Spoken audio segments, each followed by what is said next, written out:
The recording. We are officially recording. Congratulations. Let's have a great show. Hello, everybody, and welcome back to the Dual Screens Gamescast. I am one of your hosts, Stephen Fontana, and with me, he's in that other box. He's Andy Asimakis. How are you, Andy? A lot of things happened last week. A lot of things. And things keep happening today, and there's a lot to go over. And I'm very excited. There's a lot to go over, but I'm also excited to talk in depth about some of the things we're going to be talking about today. I'm very excited about this. Plus, what we've been playing, oh boy. Oh, yeah. The adventures in gaming. Let me tell you, we have been gaming. There's been some gaming happening. I got some updates on that one. Indeed. For those of you that are new here, this is the Dual Screens Gamescast. This is a show where Andy and I, we pick some news that we want to talk about, and we talk about it, and you listen about it. And then if you want to be a part of the show, you could watch it live on twitch.tv/dualscreenstreams. And you could ask us questions, and you could submit us news stories, and you can interact with the show live each and every time we record it. Most of the time, it's going to be on Mondays. It used to be on Sundays. But the show also posts as an audio format. As soon as we're done, I edit it real quick and I post it up. So that's also going to go up on Mondays. And then the YouTube version will go up on Tuesday night. We have to wait 24 hours. So the video on demand of that will go up 24 hours after the recording of this. And if you like us, but you want to hear us talk and interview indie developers, voice actors, and other people, check out the Dual Screens podcast. That posts each and every Thursday for your listening pleasure on your podcast service of choice on this very same channel. Steven, you don't have to go anywhere else. Yes. Steven, our next guest. Yes. Our next guest is huge. So, guys, this is a big one. This is a big one. We're finally breaking that indie barrier we've had for the last 3 years. We're breaking into some AAA development stuff. AAA, we can't folks. say who yet, but it's a pretty big name, pretty big company, in the news a lot lately. It's a first-party studio. I'll tell you that much. That's all I'm going to say. Some of our closest, our VIPs already know. Some of them already know. Yes. Yes. Okay. Some of them already know. But it's not carved in stone yet. We're still waiting to confirm the time. It is sometime this week we're recording, so it will likely be this Thursday's episode. It will. It's very, very likely. It's very likely. So please do be excited. Please to be excited. So yeah, and if you want to support us on Patreon, if you want to become one of them VIPs, you head over to patreon.com/NDS podcast, just like our Patreon producers, FNH Paul and Colton, the apprentice Nestler. We cannot continue to grow without all of your support. So thank you so much for everything that you do for us. And remember, $1 gets you a bonus episode every month. You get to vote the topic of that episode, and you get invited to our VIP Discord where you could chat with us and each other and our indie dev guests all day long, baby. All right, Andy. Yes. It is time. Here we go. Talk to me. For everybody's favorite future T-shirt. It is. The Adventures in Gaming. Andy, what you been playing? So, Ghost of Tsushima. Yes. I just finished Act 2. And okay, I am now further broken than before. I thought Act 1 ended on a pretty sad, emotional note, but then Act 2 was like, no, you thought that was sad? Fuck you. This is worse. So I took a break from that because it was getting a little heavy. Way too heavy. A lot of Fall Guys this weekend. I suck at it tremendously, but I love it every second of it. And I played some of the Marvel Avengers beta, which I want to say, it looks and plays way better than anything I've seen marketing-wise. Yeah, so I want to ask you a lot about that. I'm not sure. Can we open the floor for questioning? Yes, we can. Please, go ahead. Yes. Okay. So I watched a lot of streamers play it, and I'm impressed with the flow. I'm impressed with the action. I'm impressed with the animations. I'm impressed with the particle effects, most of the graphics. I'm impressed with a lot of that stuff. The presentation, I'm impressed with.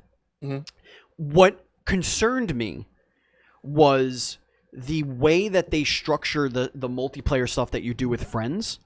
Looks a little bit, I guess the word I'm looking for is disjointed. It looks like it doesn't have any sort of flow. And what I'm worried about happening to me playing this game is I'm worried about if I take a day off or 2 days off, do I miss out on like you need to do 32 of these missions to collect 52 of the particles, and then you combine the particles at the end of the week, and then you get the Bone Saber of Zoomacalis. Like that's the kind of shit, like daily shit. Like you have to do every daily thing so that you can unlock the weekly thing. Log in every day, get your rewards, shit like that. You know what I mean? Like not even just the rewards, but like I don't want there to be something that I have to do in order to you think you might miss something if you don't play every single day, essentially. Yeah, but also like if we have a squad together and I'm like, all right, I want to take a break from this game, but the rest of the squad doesn't. They start getting items that are more powerful. They start unlocking, further things down. I mean, skill tree stuff I don't really care about, like character progression. But if they tie character progression to the loot that you're dropping, and then the more, and obviously you have to play, grind to get that crazy loot. Like that's the thing that turned me off with Destiny. And that's the thing that lost me with Destiny that I don't lose with Diablo. Because Diablo, it's whenever you feel like playing, you could always unlock the high tier shit. Mm-hmm. There's always like you could drop it. You can grind it, you could drop it. Sure, you get multipliers the more you play, but you will always drop something. You'll always be there and drop it. You'll be, oh, check out my character. Oh, you want to play together? Sure, let's play together.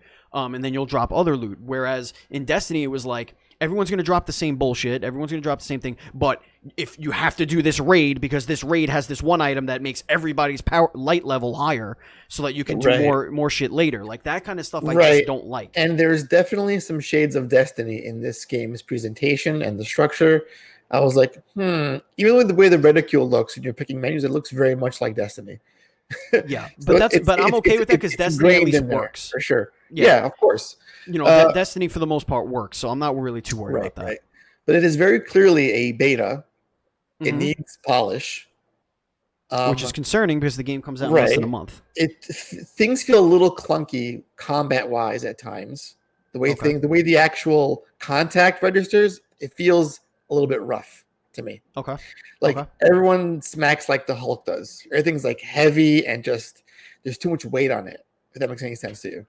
Sure. I mean, from what I was looking at, it looked like the characters that shoot, it looks kind of wonky. Like it looks like just not really at all tight. Right. But the action, the hand to hand combat looks it looks like it flows really nicely.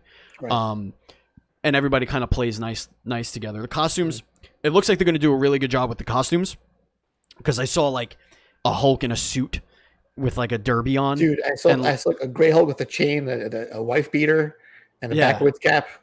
Yeah, like it. I think they might do a pretty cool job with all the costumes. And as we know, there's more exclusive shit. And it turns out it may just be Square that's causing all these exclusive problems because, good Lord, there's exclusive content if you buy 5 gum. There's exclusive content if you're a Verizon customer. 5 gum.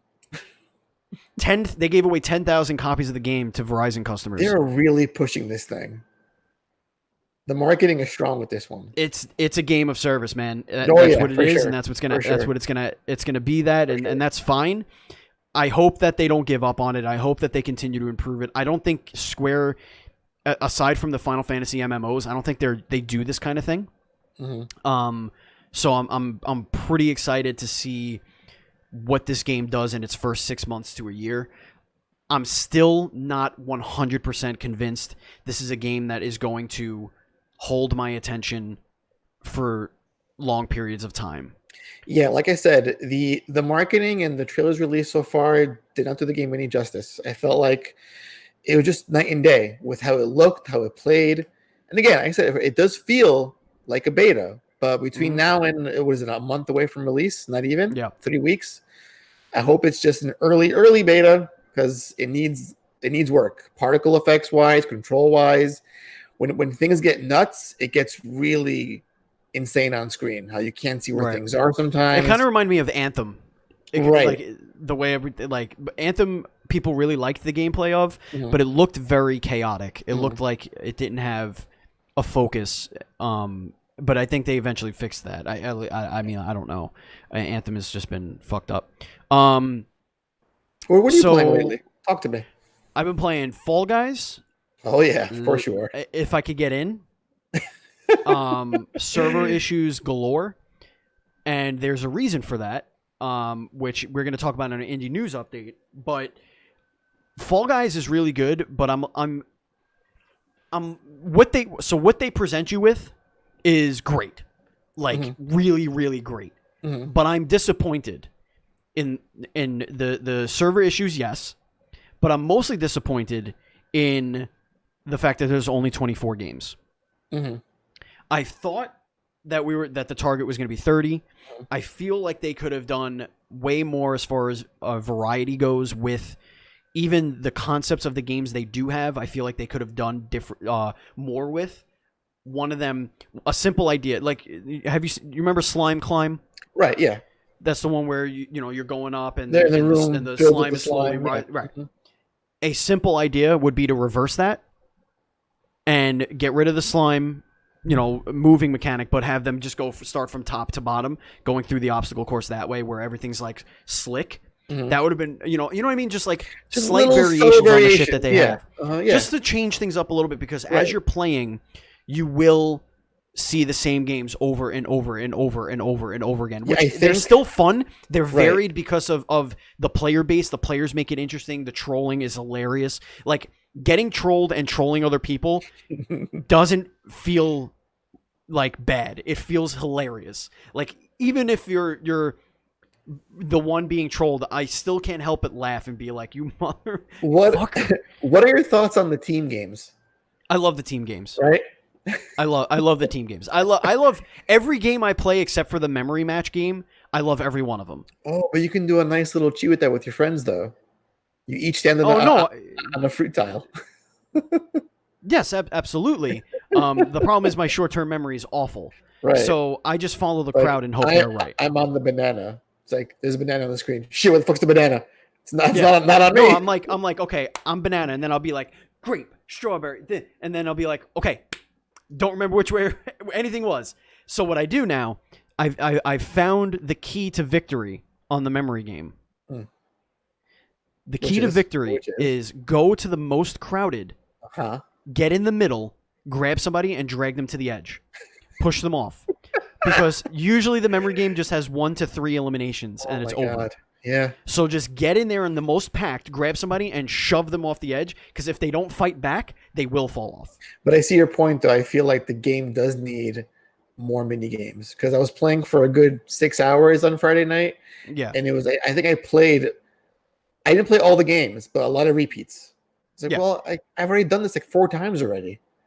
Let me see some new shit. I know they're there. The games I played are in there. Let me play them. It's rough. Yeah, that's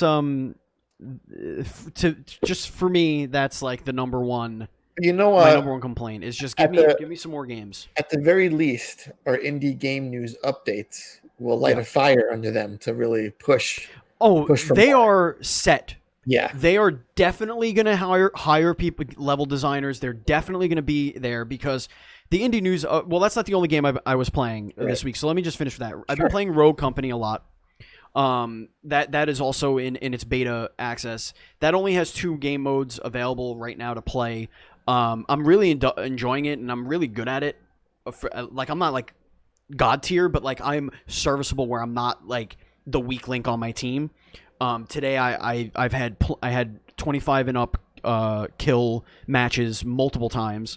I'm having a blast with that game, and I really hope that they push this game and innovate on its game modes and give us a lot of different options to play.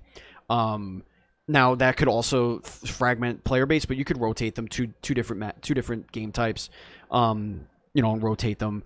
But I'm having a blast with that. I kind of stepped away from Apex this week. I really only played one day. I played on Thursday, so I don't have much to talk about. Season 6 is on its way, so a minute of Apex will return with Season 6 next week for sure. New character. I've also been playing Ghosts. I'm still in Act 1. I'm doing a lot of the side stuff. You got to do it. You got to get through it. Did you find out what I was talking about the funny missions, like some of the funnier stuff that you do? Yeah. Okay. Yeah, like because I just did. I met the local like sake distillery dude. That guy's hilarious. Yeah, I just did a mission with him that was really funny, where you had to hide in a barrel, which was pretty funny. That game is really good, and I'm thinking it's gonna get overlooked at the Game of the Year discussions because of Last of Us and then Cyberpunk. I think it's just going to get lost in the shuffle. There's just so many great games that came out this year, and yeah, it's like here's one more great one. Like fuck, yeah, we don't deserve this. Exactly. This week I'm going to jump into Grounded. Finally, I wasn't able to get into it this week or last week, but this week I'm going to get into that. So I'll have some news for that. They got a rough preview/review score from IGN today, or was it over the weekend? I'm not sure. I mean, from what I know, people who are playing it with friends are having a great time. People who are not are not. Right. That is what I'm hearing from that. But it's it's an early access game essentially. Yeah. Sure. So yeah. All right. Are we doing the indie game news update? Because I'm very excited about this one. Yes. So let's talk about the indie news update because holy shit, Fall Guys is a huge success. Steven, as you know, let it be known. Hold on, let it be known. Yes, for all our listeners and those who are developers out there, if you're on our show, if we interview you, that's the Dual Screens touch right there. Right. Do you want to hear some bullshit? Tell me some bullshit, Steven. Everybody is just praising IGN for interviewing the Fall Guys dev, our friend Joe Walsh. Praising because he went on their podcast. Okay. Nobody knows he was on our show. He was on our podcast like months ago? First, motherfuckers. He was on our show right after PAX East. And we were he quoted, say it was the best one he has ever been on. Period. Full stop. Well. See, we're ahead of the trend, Steven. We know. We're always ahead of the trend. We know the magic. I just accidentally opened up Adobe, so I'm sure you did. What happens. Let's see what happens right now. This might shut the whole computer. While you're shutting that down, let's go over some Jelly Bean stats here. Give me some beans. 2 million copies sold on Steam. 2 million copies. 23 million hours watched on Twitch. 60 million Fall Guys. I'm probably a third of those, and 1.5 million crowns grabbed in a couple of days. Yeah. So I want to touch back on something in the comments here. Buzz Killington says that early access games should not get a review score. I disagree. If you're charging money for it to normal people, it should 100% get a review score. Correct. That if it was a free beta or early access for everyone, different story. But if you're charging money for it, people deserve to know what the state of the game is, and a lot of outlets, a lot of people rely on outlets for that. So that's just wrong, and you're wrong, and you should go hide in a corner, Buzz Killington. Correct. The biggest thing to me, the biggest surprise to me, is that PlayStation Plus has, I think the last number they gave was something like 12 million users, maybe more. I don't know. It might have been way more than that. I could be, whatever. Anyway. A lot of people are playing on PlayStation, and it still sold 2 million copies on Steam. And I have a feeling that and they didn't do an aggressive streamer campaign as far as I know. No. Like as far as what I understand, this was an organic Twitch thing. Their Twitter has been phenomenal. Our friends of the show, Brooke Lan, did a Fall Guys tournament yesterday and teamed up with the Kinda NYC people to do commentary for it. And they did a tournament, and when they got to the finals, the Fall Guys Twitch rated them. They tweeted the thing. They had like 350 people watching the tournament, organically. It's just an incredible success, and the shame of this is that it broke everything. Right. It's like, how could you not know this game was going to catch fire? Look at it. It's the most adorable thing. It's in the time where everyone's at home, locked in, wanting a new multiplayer game. This is like the ultimate fast-paced, quick-fire action game. And it's just, you play with your friends, and it's just, you can lose at it, you can suck at it, much like I do. Right. But every single time, right, it's fun. Yeah. Yeah, I mean, it's a blast to play. It's a blast to play with friends. I wish you can get into a bigger bean party. Mm-hmm. I think four is not four is the max. Yeah. Mm-hmm. It's obviously 4 because you don't want to like gang up and right, rig the game in your bully favor, everybody. Basically. Yeah, but you could just not team everybody up. Like on team games, you could split everybody up, like make it a max of 4, on a team. But whatever. It was a shame because on PlayStation, it was really hard to find a game. They had to seriously add a lot of server space, and it's great that they did. So I was watching their live tweets, and they were like, hey, servers are down for maintenance, we're adding capacity. And then they were like, we tried to sneakily open up servers, and 100,000 of you tried to enter at once the second it was open, and it crashed the servers again. 100,000 people were just spamming. 100,000 people were just spamming, hoping that the servers would open. And they had, the second time they did it, 160,000 people flooded the servers. Do you know that's the reason why I bought Marvel Avengers, the beta? Because I wanted to kill some time between for the servers to come back online for Fall Guys. I don't doubt that, because like that, I was doing Rogue Company instead. Like that's exactly what I was doing. Going back to our chat, Erengard says, Grounded is on Game Pass. Do you consider that charging money? I do and don't. Yes, you need to pay for Game Pass, which if it's a if Grounded, if it was a Microsoft ecosystem where they were like only Xbox whatever, Microsoft whatever players, this is closed in our little in the Game Pass ecosystem, different story. But you can do this outside of Game Pass, right? You can buy that outside of Game Pass, if I'm not mistaken. You can pay the, what is it, $30? I don't remember how much it is. But the point is, Game Pass or not, Chat, correct me if I'm wrong. You can still buy the game on a PC, and folks who are going to make that decision should know if it's worth right now to spend that money. Right. I got it on Game Pass on PC. That's how I downloaded it. But I'm pretty sure people without Game Pass could still get in on the beta. I could be wrong. If I am wrong on that, different story. Maybe you could be a little bit more lenient with that. But I guess you are still charging whatever it is, $12, $10 to get into to Game Pass. But that's a good point, Erengard. I don't know how the logistics of how that work. Okay, well, let's move on. Let's get into the Dual Screens report. Into the news, boy. You got to prove. Oh, this is a good one. So this was a leak. You're going in hot. I'm going in hot. This was a leaked image of a Xbox, the new Xbox controller.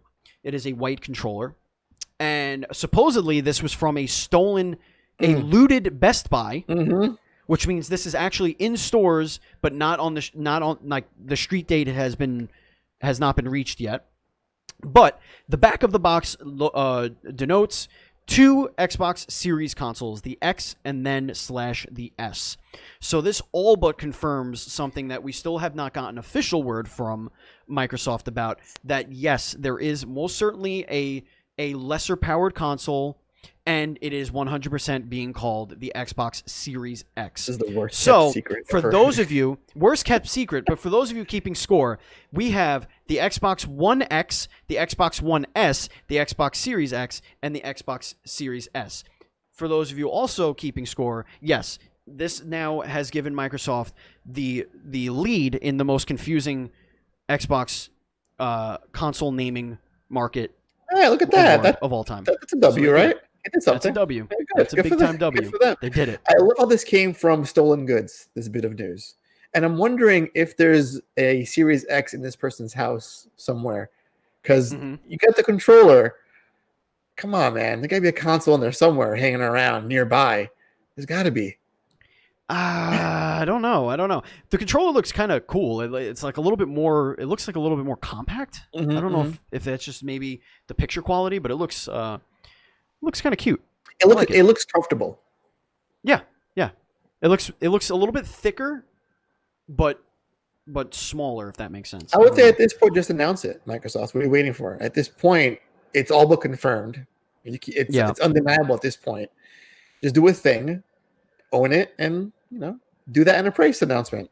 For fuck's sake, give us a price already. Someone give us a price tag. We're going to mid-August now. I think people are absolutely 100% drunk if they think that Xbox is coming out with a $200 console. No, you're drunk. No, you're drunk. I don't know where that comes from. I think you're it's drunk. People trying to will it into existence. It ain't gonna happen. I understand. I can see 300. Sure. You're not going to release a series console, no matter how less powerful it is. You're not going to release it cheaper than a launch Switch. No, it's not going to happen. I love how people say that they have the deep pockets to take a loss. That's a substantial loss, by the way. But when they launched the One X, the luxury Xbox One, that was $500. They could have priced that down to be competitive with Sony and the PS4 Slim. Yeah, that logic doesn't make sense. They chose not to, so I don't get it. I really don't get it. Because you can't equate Microsoft's pocketbooks to what money at the Xbox division makes. Because Game Pass, as we know, is not profitable for them yet. Right. So I don't see how they're doubling down. This will generate more loss for this division just to sell more units when not even their primary platform is selling a console in which you're trying to sell the Game Pass service now. That's what they're pushing. So I don't get this whole pricing this super cheap, but we'll see. Mm-hmm. We'll see. All right, Andy, let's hit us up with the next bit of news here, which is going to be a little discussion. State of Play just happened last week. I believe it was Thursday. Yes, August 6th. I had the luxury of watching this partially in the doctor's office. Yes, I remember. Which was fun for me. And I was stunned by one main thing, and that's in the live chat, how people just don't read. Reading is very difficult. People were expecting something on the PS5 announcement, anything. They were like, where are the PS5 games? Where's the price? Where's the this? Where's the pre-order date? And I'm like, oh my God, like you really can't be transparent enough, it seems. Because when you say it's PS4 games, third party, it's PSVR games, and it's minor updates on some of the PS5 games we showed last month or 2 months back, actually. Right. But people were expecting like God of War to be shown or Spider-Man 2. No, they're idiots. And I was just, why? You know what it is? They're idiots, and it comes from upbringing, so their parents are probably idiots. Right. All right. So let's talk about what was shown. They kicked us off with Crash Bandicoot 4, It's About Time, by Toys for Bob. That looks great for people who love Crash. I could care. Really? See, I grew up on Crash Bandicoot. That was like. So did I. They weren't good then. They're not good now. I don't give a shit about those games. Whoa. Those games are booty. Any of them? Crash 1 through 3? That fake, like 3D platformer bullshit. Fake 3D? Like, what are you talking about? Everything else, every other 3D platformer did it better. Every one of them. And this one was so derivative of every platformer that came before it, it's kind of scary. The gravity boots, this changing dimensions, which is Guacamelee 100%. No, Steven, I'm going to destroy your entire argument right now. Go ahead. Yeah, go ahead. Do it. 2 words. You ready for this? 2 words. Go ahead. Playable dingo dial. That's it. You're done. You're fucking done. You got a point. You know? So they announced an inverted mode, which basically is just like different filters on the levels, and like the levels kind of change a little bit when you're doing that. I mean, all right. All kidding aside, it looks great for Crash Bandicoot fans. I am not passionate about Crash Bandicoot, and I just don't care. So that's a full pass for me. I'm not going to be playing that. A game I'm also not going to be playing was shown after this, and that was Hitman 3, which they showed in VR. So you could strangle people in your living room, and children are going to... The parents are going to be writing about this. Let them. I hope that they do. I walked in on my son strangling somebody in the middle of our living room. A prostitute in an alleyway. It was horrible. Oh, my word. Think of the children. How dare you? Well, this is, it's VR, so you're out the gate. Obviously. Yeah, no, I'm out. Because you can't do VR. But this next announcement was interesting. Braid Anniversary Edition. A lot of people were upset about that. Where did you come from? They redrew every single pixel. Why? I mean, it looks gorgeous. Sure. But you could just play Braid.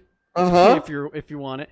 Really, a lot of people were like, "Ooh, Braid 2," and then no, it wasn't Braid 2. Really, Jonathan Blow? This is what we're doing now? Yeah, the Braid. It's him, right? Braid, then the Witness. Yeah, great game.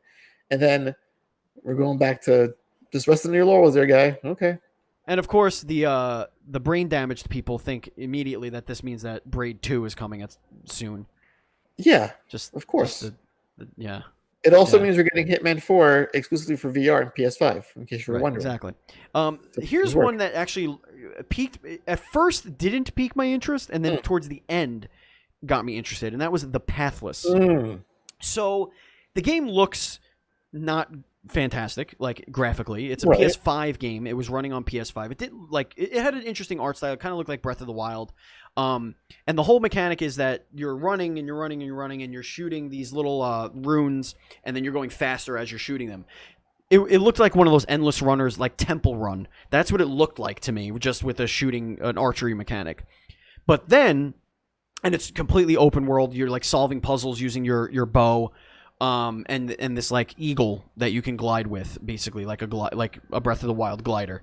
But then they showed boss battles where you're fighting these giant creatures, kind of like they're on a smaller scale than Colossus, but I got a lot of Shadow of the Colossus vibes where you're kind of like solving a puzzle as you're fighting these things. I don't know how you felt about it. Yeah, I got a lot of like Zelda vibes from this game. At first, I was like, the Eagle Island, they're doing a 3D game. What happened? No one told me anything. But then I was like, oh, this is actually pretty neat looking. I love the art style. Look pretty slick. It's like a higher budget indie game. It looks not a AA exactly, but just it's got some money in its pocket for sure for development. It looked like a tech demo to me. Right. It looked like what can we do with no load times. Right. But there's very much just because you're moving really quick and the level's just loading at as it's going. Like I feel like that was what the purpose was. They Sony was like, hey, here's what you can do, and they were like, okay, we'll do that, and they made a whole game based on it. Like I feel like that's what it was. Yeah, I liked it. Again, it just speaks to like the diverse library of indie games that go to Sony platforms. Much like this next one. Indeed, Spelunky 2. Spelunky 2, baby. It looked good. Online multiplayer. I'm into it. Spelunky is a gem of a game that not enough people played. Because it's fucking hard as shit and it will destroy your life. That's why. So good, though. It's unforgiving as shit. So we got online multiplayer. There was another feature that they had in there. It was branching paths. You can choose from. Right, branching paths. Yeah, which is just gonna make me angry. Right, but the game's also out on the 15th of September. Yep, that's 15th. Look out, this is Avengers. A PS4 launch exclusive. Coming to Steam later down the line. Indeed. Here's a bit of controversy. Aeon Must Die. Oh boy. A game by Limestone Games and Focus Home Interactive. It's a 2D action game. It was confusing whether or not it was a brawler or a fighting game or like a mix of like RPG and fighting, because it looked like the boss battles were like almost like a fighting game. They're like really close together. I got like Valkyrie profile vibes from the gameplay. Okay, yeah. That kind of format. Mm-hmm. I couldn't put my finger on what it felt like to me. But there were definitely. It looked interesting. Now I'm gonna bounce out of this. Oh, you have to. I'm gonna bounce out of this, and I'm gonna go into one of my news stories that I picked here. Because there's a scandalous. Scandolada. Gasp. So, former developers. Here we go. Of this game. Here it is. Say that the game. Let's hear it. Was stolen. Mm-hmm. So a group of developers went public, and this was written on the 8th, on Thursday. So when was that? That was the 6th as well? Yes. Well, this was updated, so I don't know when it was updated. It was the same day we heard. Oh, on the 7th it was updated. Yeah.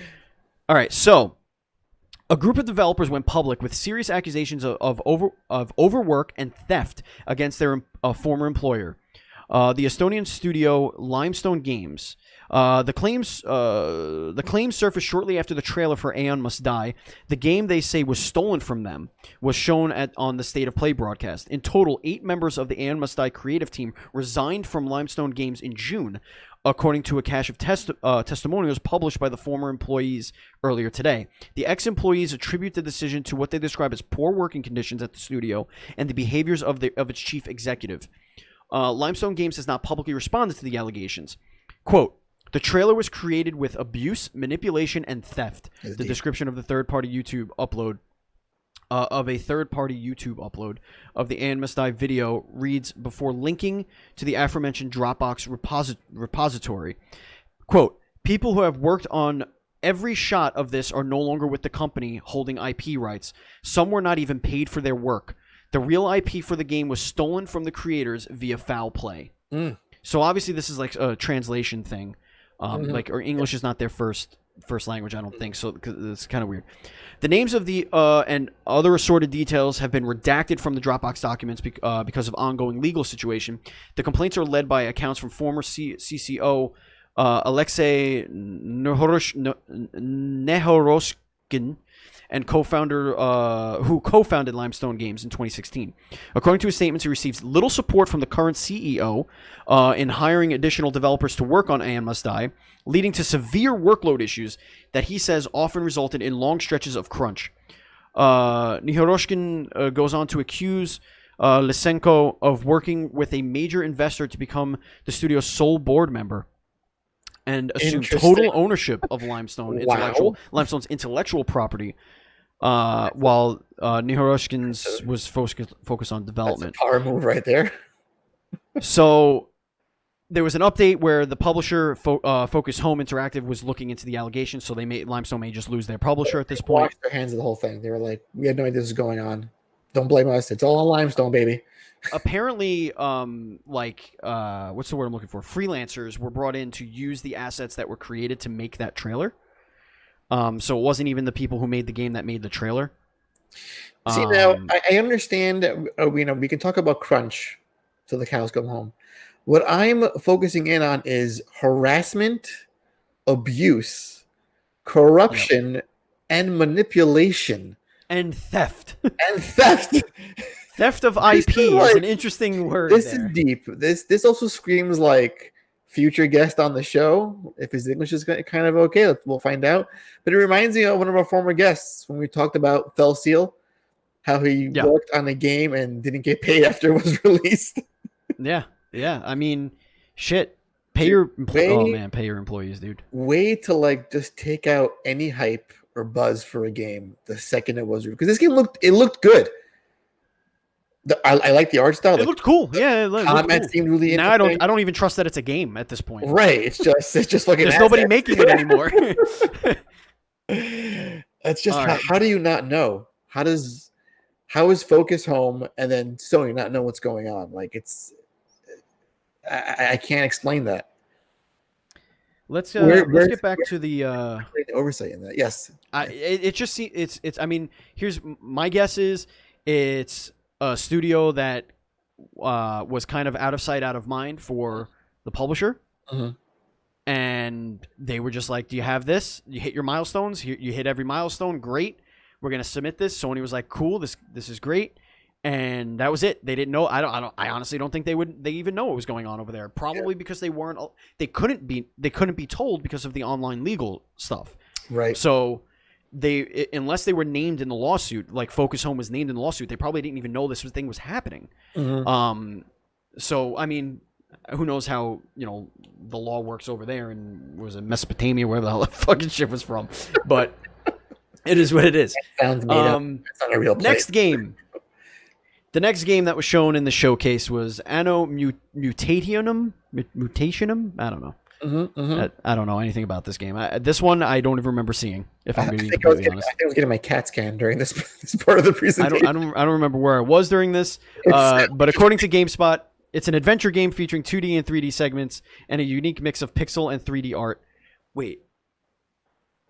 No, I can't picture this one in my head. I don't know why. I should look this one up beforehand. But the next game, we got a little bit more information on Bug Snacks. Ooh. I told you that day that this will be this generation's Parappa the Rapper. I feel it in my bones. In your bones. In my bones. It's in my bones. So we saw some of this game with the first-person viewpoint, and it looked adorable. I'm not gonna lie. I want this game now. Okay, now I know what Anno Mutationum is. It was that one with the chick that was just running and like it looked like not exciting for that. Okay, sure. Bugsnax. Yeah, I'm with you on this one. Dude. Bugsnax is gonna be, and honestly, now that we know what the game is, like you're trying to rebuild, what is it, Snacktopia, whatever the hell it's called. Huh? You're rebuilding the island, so it's got like a Dark Cloud vibe where you're hunting these Bugsnax because you're trying to feed the people. Mm-hmm. The more you feed the people, the more the town, people move back to the town, yada yada. So it's like, I don't know, and you're doing various things like you're whether you're taking pictures of them, you're hunting them, you're fishing them, you're whatever. I like the whole like you get to feed the favorite foods to the Bugsnax and then you have to trap them. Yeah, I like it. It's deeper than I thought it would be from what it was first shown, and I need it ASA possible. ASAP is possible. Star Wars Vader Immortal. This was a PSVR game that was previously on Oculus.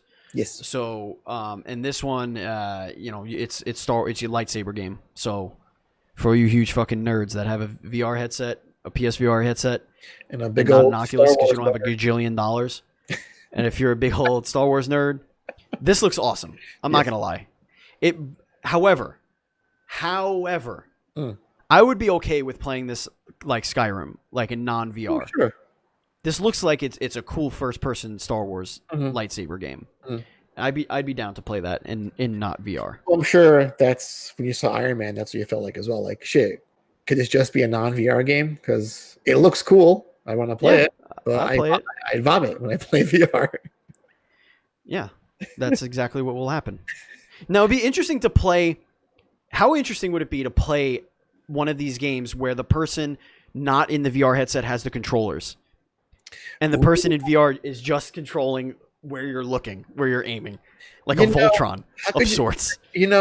How could you not do like an online thing with this? Like someone plays as Darth Vader and you play as like a Jedi Knight. And you're just whacking away at each other. Huh? They should make a Dead by Daylight or Friday the 13th in VR. Oh dear God! Imagine that'd be awesome. DBD in VR would scare the shit out of me. I feel. Control. Oh my God! Alan Wake, baby. New little DLC called Awe. Just give me the sequel already. Just give it to me. So I'm watching a lot of Twin Peaks on Netflix this past couple of days, and it gets you in that Alan Wake state of mind so much, and seeing him in this DLC. So I sure am angry with Control right now. I want to ask you a question. I got a really weird take on a weird take. Weird take. I was like, I think your brain is damaged. We were discussing the best new IPs of this generation, and I mentioned Control. Yep. And my friend was like, "It's not a new IP. It's Alan Wake." I was like, is your brain like leaking out of your ears? That is a new IP. He's like, yeah, but it's Alan Wake, same universe. I was like, no, that's a new IP. It's not Alan Wake. Right. It's not even a spin-off of Alan Wake. It's its own thing that happens to have Alan Wake in it in some capacity. Interesting. It's a shared universe. It's a new IP. I was like, no, I think you gotta get your head checked. That is not a interesting. That is not a huh. But this is an interesting conversation. Where do we draw the line? Well, what other games have done this that we can think of, like the Shadow of the Colossus, Ico, and Last Guardian? They're all sort of set in that same world. Sure, but they're all each their own different IPs. Like I wouldn't call Shadow Ico 2, or it's not the Ico IP. Would you call Mario Kart its own IP, or is Mario the IP? Well, that's the thing, yeah. Well, in this case, Control has its own female lead character. I think it's both. I think Control is its own IP, right? And the universe is its own IP, the Alan Wake universe or whatever they're calling it. Sure. Whatever. Right. So Mario that game Kart pissed me off, so I'm boycotting it. Are you done playing it? Can I get it back now to play the DLC? I'm not done. I want to beat it. How far are you? I don't know. Did you get the heavy metal part yet? I'm guessing not. The what? The heavy metal part. I have gotten to a part where I am going really further down. Okay. And there's like hell demons everywhere. those demon spores and like there's demon spores and stuff. Yeah. Demon report will get you. Those fungus. It was fine. The problem was when I died, it made me go all the way back to where I was. Yes, you did. And that's stupid. Why? And I'm mad at it. You've been playing games your entire life. Give me a fucking checkpoint. It does. Give me a checkpoint at the 20 top minutes, of that. 20 minutes back. No. Yeah. My time is precious. Out of here. Done. I eject. Lower the difficulty. Back on the shelf. I may or may not be already playing on easy. So, the pedestrian. Yes. Yeah, whatever. That's the one where you're the stick figure and you're drawing and you're moving the puzzle around. Dude, and all that I was that's just fine. like, this is just quirky PS1 era stuff. Like, yeah, cool, I like it. I'm into it. I got a huge boner with Hood Outlaws and Legends. Did you come out of your hood? My hood, I don't have a hood. You don't have a hood. I don't have a hood. My hood hath been removed. My hood hath been removed. You're hoodless. I'm hoodless. I am the hoodless horseman. So this was shown. This is coming to everything, but it was shown on your PS5. Yes. This is supposedly coming to Xbox. It's coming to everything else. But this game looks dope. Mm-hmm. You're playing as Robin Hood and his merry men, and you're infiltrating and trying to steal things. It's unclear if it's a multiplayer where other people play the bad guys, or if it's all just cooperative multiplayer. I wasn't quite sure on that. But there are wraiths. There's you can set up. You have to bypass defenses. It's kind of, I don't know. It just looks really dope. And Robin Hood looks really fucking cool. And Little John is in there as well. And you can live out all your socialist fantasies while playing this game. Exactly. Steal from the rich who steal from the poor to give back to the poor so the rich can steal again. Exactly. It's all cyclical. Yeah. It's cyclical. Then we got a game that people Dude, the chat in this, it was so funny. It was so funny. So Temtem is coming to PlayStation 5, and people were like, "What is this Pokemon ripoff?" They're trying to bite off Nintendo. So Sony's gonna Sony's ripping off Pokemon. First of all, they ripped off of Smash, and they're ripping off Pokemon. This game was kickstarted, is out already on like 5 different platforms. This was just their next gen announcement. Right. It is going to be a PS5 game. Yes, it is. It's doing pretty well on PC. Through Steam. It's a really nice polished game, and everything that people complain about with Pokemon not being an MMO, not the online being shit, the breeding, everything that you could think all the a Nintendo player stuff you want out of Pokemon is in this game, basically. Not just the quality of life stuff though, but like the hardcore stuff. Right. There's a lot of post game like meta big brain shit going on in Temtem. If you like your algebra and your math in Pokemon, well, you'll love it here. Yeah. Basically. And then we close things out with Godfall gameplay, and which really excited me about this game. A very decent slice. It was like 8 minutes or something like that. It was 2 of 4 of the playable classes, the available playable classes at launch. They showed the long sword, and they showed the double sword, the daggers or whatever they're calling them. I forget what they're calling them. And it looks really cool. I mean, it looks like this to me looks like what a Diablo should strive to be eventually. You know, like just a super polished, beautiful world, frenetic combat. It just looked like it kind of reminded me of the combat of Dragon Age Inquisition, but better, but way more polished. It looked, but it definitely excited me for the game. Like I wasn't sold on the game to begin with in the beginning. I wanted to see more of it, and they showed me that. Initially, it screamed like it'll be just a microtransaction to death. It's just sort of like a generic slasher, essentially, looter. But they really came through. This actually looks like a pretty competent looking game. You could take a lot of time into and have a good time while playing it. Yeah, I just, being able to just get on there, play with friends, grind some loot, but not, like, again, I just don't want to be caught in a trap where if I miss a day and I don't get you and the special FOMO, loot. FOMO with you is strong. It just you sucks. Feel that game design sucks. Your friends would be like, "Oh, we beat the game twice already. Where were you?" It's like, I took a nap. That's what you feel is going to happen. Indeed. So I would say, all in all, this was exactly what we thought it was going to be. It got a solid C+ for me because Hood and Godfall excited me. Bugsnax, I love that we know what the gameplay is there now. Pathless at least kind of put it on my radar, and everything else I didn't care about. So I give it a B. It's nice knowing that there's still PS4 support coming at the end of its console life cycle with some pretty good-looking games. Sure. PSVR, I have it. I don't play it often. Maybe I should. I'll play that Vader game or the Hitman, maybe.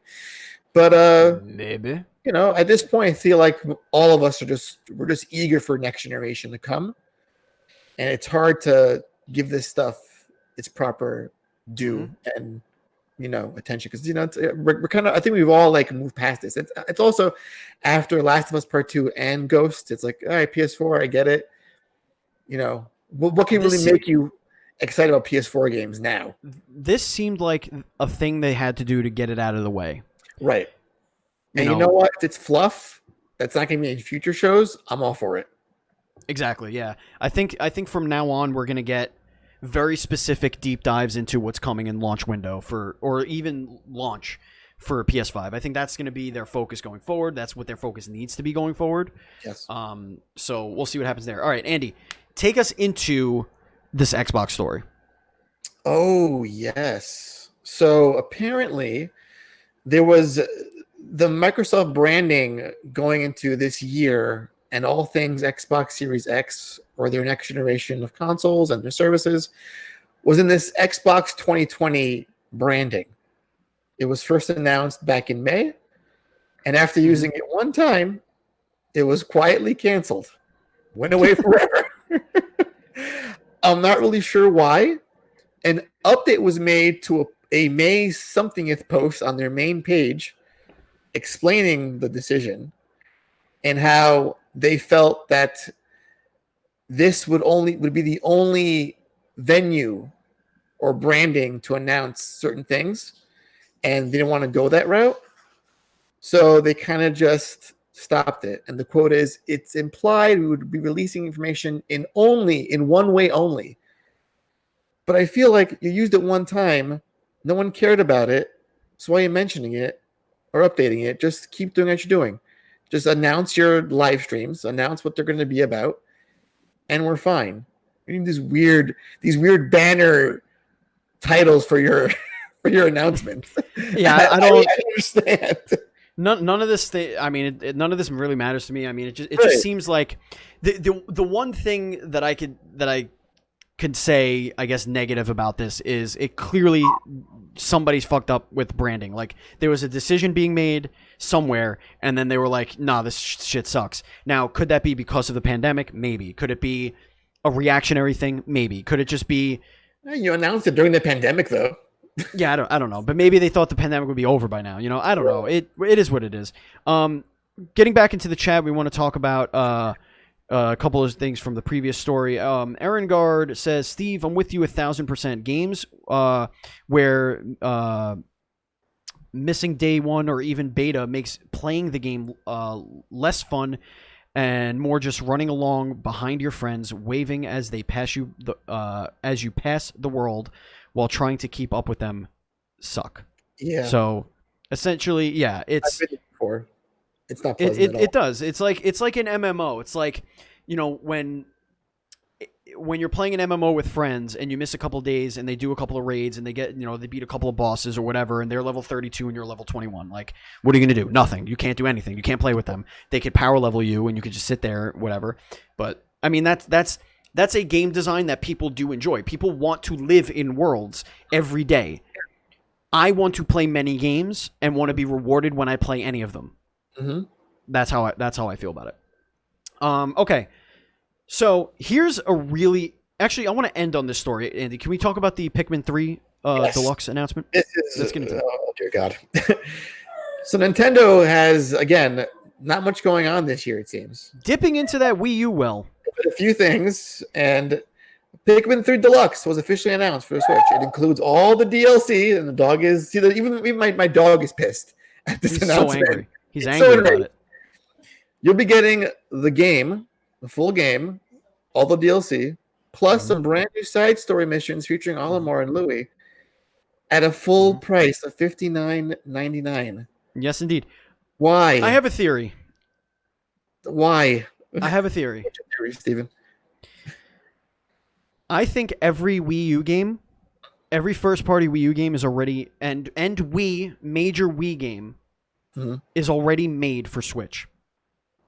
I think they're all done. Just waiting in the can to be released. Here's what I think. And obviously it's pejorative for me to say all of them, but I mean like the Metroid Prime trilogy, the Zelda collection of Skyward Sword and Twilight Princess. Like I think these and Wind Waker. I think all of those games Mario 3D Worlds, for example. Right. I think those are all done.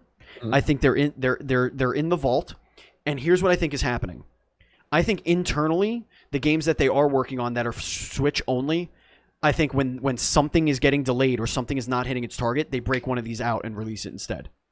Little sleight of hand, little distraction going on. Just a little like, no, see, here's something new. Like, I really honestly think we're doing stuff. We got games. Besides Animal Crossing. Yeah, I honestly believe that's a thing that they are doing. Like, I think I would not be shocked if Breath of the Wild 2 is pushed to holiday next year and we get Twilight Princess and Skyward Sword collection at Christmas. Like, I would not be shocked. You know what upsets me most about this, Steven, is in 2015, Miyamoto said that Pikmin 4 was almost done. Pikmin 4 in 2015. And we get this bullshit. Now, again, I understand it's nice for those who didn't play this game first time around on the Wii U. I get it. It's all the DLC plus more, just like Mario Kart 8. Great, awesome, love it. It's a deluxe edition, yeah. But you couldn't package all 3 games in this and make it a little more appealing, like $60 collection just for 3 alone. The game is so old. Who's buying this? I tell you who's buying it. Anybody that wants Pikmin 4. They're buying this. Is that what it's going to take? Yep, 100%. If it's almost done, people will fucking buy Pikmin 4. Let's release Pikmin 4. That's all right. Very, very frustrating to me. Here's the final go ahead. Finish your thought. Go ahead. It's just Nintendo has done not much this year, aside from Paper Mario, and now this, a few other things, but nothing of real note for the entire year. And if they can't get a Nintendo Direct E3 quality stream going, it makes you wonder what's happening with their actual game development behind the scenes. It really makes you wonder. We'll see. We'll see what happens, man. We'll see. They don't really disappoint when it comes to the holidays. They really don't. But we're getting close, and if this is all we got, it's gonna be a little strange to have no big Nintendo presence in this holiday season. Besides, let's see what happens in October. We'll see. We'll see what happens in October. All right, this is a really interesting story. Riot Games announced a partnership with Project Neom, which I'll get to in a second, that they were going to be sponsoring the League of Legends European Championship, the LEC. Hours after this announcement was made, they canceled the relationship, and here's why. Project Neom is a Saudi Arabia megacity. It's a public funding for a megacity. Get this, $500 billion. That's $500 billion. That's billion with a B dollar project in which they are making a mega city in a northern territory of Saudi Arabia. Now, the Crown Prince is leading this charge, obviously. The thing that's controversial here is not only everything about Saudi Arabia, like the blood money, the killing of the journalists, the terrible human rights record, like all of that stuff. That is like obvious problem for people doing business with Saudi Arabia. But the other thing is the region in which they're building the city, which they haven't broken ground on yet, has tribes living on it that they're literally just going in and forcing out. Like, just move. We're taking this land. We're making a megacity. Now, when I say megacity, it is something like 46 times the size of Manhattan. Dude. It's a huge fucking city. Dude, that's some shit right there. I think that's some anime shit right there. Yeah, that's like building Midgard. Are you building a city to house the world? Like, what do you? First of all, who's living in this city? What is this city gonna have? Like, crazy. Anyway, so in a statement, the EMEA director of esports, Alberto Guerrero, said, "As a company and a league, we know that it's important to recognize when we make mistakes and quickly work to correct them. After further reflection, while we remain steadfastly committed to all of our players and fans worldwide, including those living in Saudi Arabia and the Middle East, the LEC has ended its partnership with Neom effective immediately. In an effort to expand our esports ecosystem, we moved too quickly to cement this partnership and caused rifts in the very community we seek to grow. While we missed our own expectations in this instance, we are committed to re-examining our internal structures to ensure this doesn't happen again." Translation: we just got offered a shit ton of money. How much money? Like $60 million. Absolutely, let's do this project. Absolutely. We just saw dollar signs. We just saw dollar signs. Oh no, there's so much murder happening. That's the problem. Oops. No, not good. Not good. Just double that, so I'll look the other way. This was a problem. So I don't know if you know this, but the WWE does 2 pay-per-views in Saudi Arabia a year now, or two or three. I think it's 2, and they got $1 billion for 20 pay-per-views. No, it's 24 pay-per-views. So they go to Saudi Arabia, they perform in front of 80,000 people. Pay-per-view? Holy shit! $1 billion. It's with a B. Yeah, I think it was $1 billion. I'm pretty sure it was $1 billion. Actually, that might have been the Fox deal. Actually, hold on, I don't want to misspeak. But I think it was $100 million a pay-per-view. I think that's what they paid for. I think. Let me look it up. Wrong line of work, dude. I'll look. Yeah. All right, here. I'm going to look it up. The Saudi Arabia deal. I don't want to misspeak. Okay. WWE in Saudi Arabia. Okay. Where is it? I don't see the dollar sign. But anyway, they got a lot of backlash for doing this. And the other thing that they got backlash was that none of the women were allowed to do the show. They weren't even allowed to travel there. But the most recent one, women participated in. So obviously that's a way of the Saudi Arabian government being like, "See, we're friendly to women. We're progressive. We don't beat them. We don't. Yeah, they have rights. Women." They can drive sometimes on alternate Thursdays. Yeah, they could do things. Yeah. We promise. So yeah, this was a truly boy. You know what I wish, dude? I wish that people were more like this when it came to China and getting their hands in game development and in the gaming industry. I feel like China is so influential, like, and there's just so money heavy. People are just like, you're taking people's organs and you have internment camps and slave labor. It's okay. We're cool with that. We'll turn a blind eye. But Saudi Arabia, you evil Saudi Arabia. We can't stand for this. We just can't do it. It's Saudi Arabia has a lot of money to spend. They do. A lot of money. Compared to China, though, I don't think it's in the same league. I don't know. I don't know about that. They got that oil money. So the deal is not public. If you look at their earnings before the Saudi Arabia deal and after the Saudi Arabia deal, it looks like they're making somewhere between $20 and $25 million a pay-per-view to do it there. So you're looking at like $50 million a year. Holy hell. So you're looking at least $500 million probably in that deal. But yeah, I think everyone should, if everyone if all of these organizations just kind of got together and said, this is the blacklist, because of human rights. Like, sure, if you're a shitty country with shitty rules, go ahead, deal with other shitty countries. Go ahead, yeah, by all means. But like, yeah, I just, yeah, you got to be smarter about this kind of thing. Like, I get it. Like, what would we do on, like, just being honest, like, just open floor, sure. if some Saudi or China or Saudi Arabia, whatever, offered us like $1 million each to, I don't know, do a show on their games only, like games coming out of their countries. You know what I mean? Yeah. I mean, I see the allure. I definitely see it. You and I could do a lot with $1 million. That's how you justify it. I could do a lot of good with that money. We could hire people. We could have an office, a staff. You know what I mean? Sure. Like, make this get it. Yeah. I understand why the almighty dollar speaks to so many people. But that's because we're poor. Right.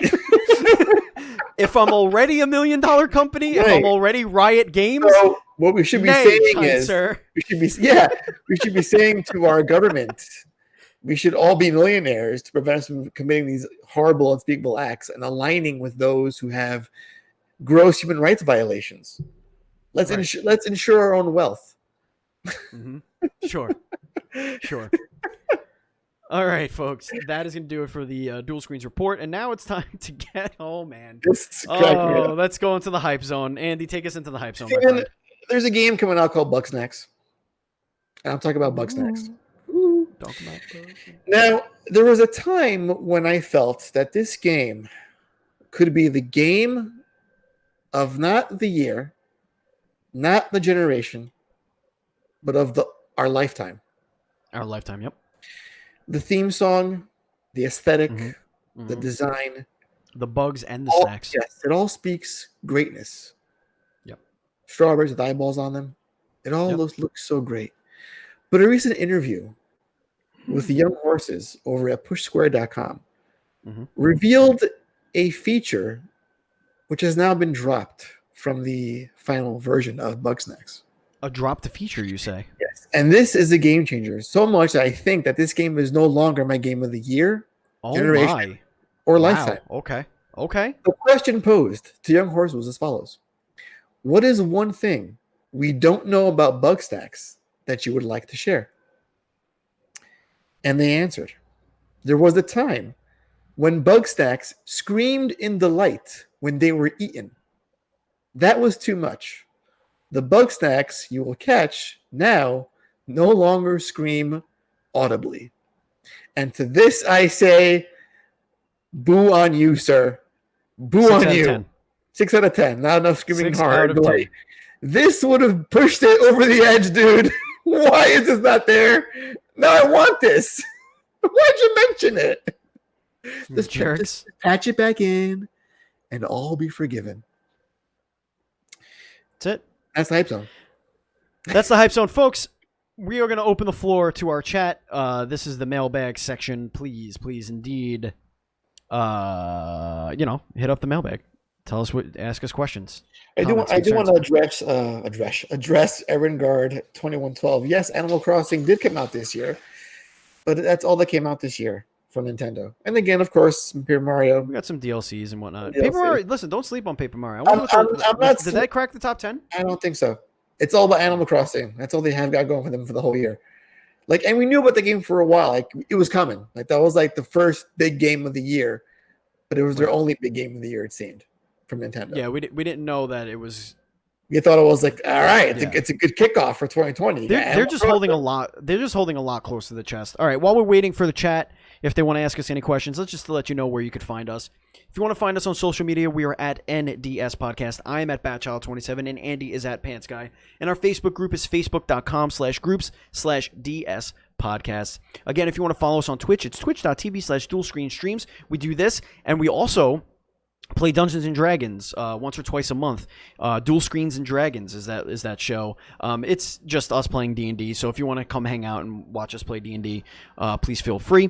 And follow us on, give us a sub over there on YouTube, youtube.com/dualscreens TV. That's youtube.com/dualscreens.tv. We want to give you a special thanks to Zazu Pitts of Sour Note Productions for our theme song. Thank you, Matt Murray, for our overlay and logo. And thank you, Andrew Douglas, for our cartoon art that we use on for Dual Screens Podcast. If you want to send us an email, you can do so at feedback@ndspodcast.com. That's feedback@ndspodcast.com. And again, if you want to support us on Patreon, that's patreon.com/NDSpodcast. That's patreon.com/NDSpodcast. And if you want to buy our merch, it's dualscreens.com/store. All right, so let's check the chat, see if we got anything. All right, Buzz Killington is submitting a news store. Oh, God, come on. Is it about Nobody Xbox? cares about this. Is it about Xbox? Of course it's about. Microsoft is opening xCloud game streaming beta early tomorrow. So, but only if you're Ultimate subscribers. If you're Xbox Game Pass Ultimate subscribers, you are going to get early access. Microsoft is allowing Xbox Game Pass Ultimate subscribers to try its new game streaming feature, xCloud, early tomorrow, August 11th. The software giant will launch a new version of Xbox Game Pass beta app for Android, which includes the game streaming. Which, of course, we didn't talk about, but I don't know why this didn't make the news. The Facebook thing? I mean, the Apple thing? No, the Apple thing. Yes. Let's just touch on that really quickly because we are going long. Apple saying nay. They don't want to open this up. They don't want to play nice. And to which I say, that's what you get, Apple users. That's what you get when you get into an ecosystem that is controlling, manipulative, and all that fun stuff. Everything they do is proprietary. Now, would you call this anti-consumer? Yes, 100%. Because this doesn't protect their consumers in any way, shape, or form. It doesn't. This is taking something away from their consumers. It's we don't want this to be successful on our platform, so get out of here with it, essentially. Right. They don't do anything comparatively. Apple Arcade does not put AAA massive budget $60 games up. Dude, who's playing games in Apple Arcade? Seriously. Honestly, I'm sure some do. I'm sure they have a nice little thing, but it's not AAA. It's not a AAA game. It's like you're not You're not playing those Apple Arcade, and you don't sell. Your games are $10. Those are the games that are becoming free on their platform. And you're not $10. You're not a gaming company. Games. You're not pushing gaming services or new experiences in gaming. What this is going to do is it's going to push Android sales because the Samsung just announced all their new lineup for the end of the year. It's going to push people to that. I already know people that immediately shut off their Apple phone, switched carriers immediately, or hardware, whatever it is, SIM cards. I don't know how fucking technology works. And this is going to push people to jailbreak their phones. That's what's going to happen. They've been doing it for years, so I know, but this is just going to make it like more people are going to be like, all right, fuck it. Well, then I don't care. Done. Jailbreak. Get whatever app you want. It's a real shame because they're trying to have. I mean, this is all part of Microsoft's messaging, like play anywhere. It's hard seeing someone just be like, shut the door. Nope, you can't come in. We're sorry about that. Like I understand Nintendo, Sony, they're competitors. You don't really want to target those systems for these platforms, but if you're pushing streaming and you have one of your main competitors in Android saying, "Yeah, come on in, man, we'll do it here," and Apple's like, "Nope," it's just a bad look optics wise, and you're gonna get backlash, and they deserve it too. In all honesty, yeah, they're also suing some company that uses a pair as their thing. So they're just mental. It really shows you where their standards are and what their priorities are. Stupid people. You're Apple and you're suing over a pair logo. That's just disgusting. Anyway, that's going to bring us to the end of the show. Thank you so much for listening, folks. Again, we record this live on twitch.tv/dualscreenstream, so please head over there, give us a follow. Come hang out next time. Andy, is there anything you want to tell the kids before we go? Well, we got some folks in the chat right now. We got Batwife and we got JC Invader coming the last second in the chat. What's up, everybody? Just saying hello. So it was a great show. Very robust content. We did. Yes, we did it. We have a good show here. Yeah. And again, I'm super excited for our next guest on the podcast, dude. This is it. We're on the road to stardom with this guest. We're breaking the AAA, baby. So stay tuned, everyone. Stay tuned. Stay tuned. All right, folks, that's going to bring us to the end of the show. Thank you so much for listening. Thank you, Andy. Thank you, everybody out there. And as always, please be excellent.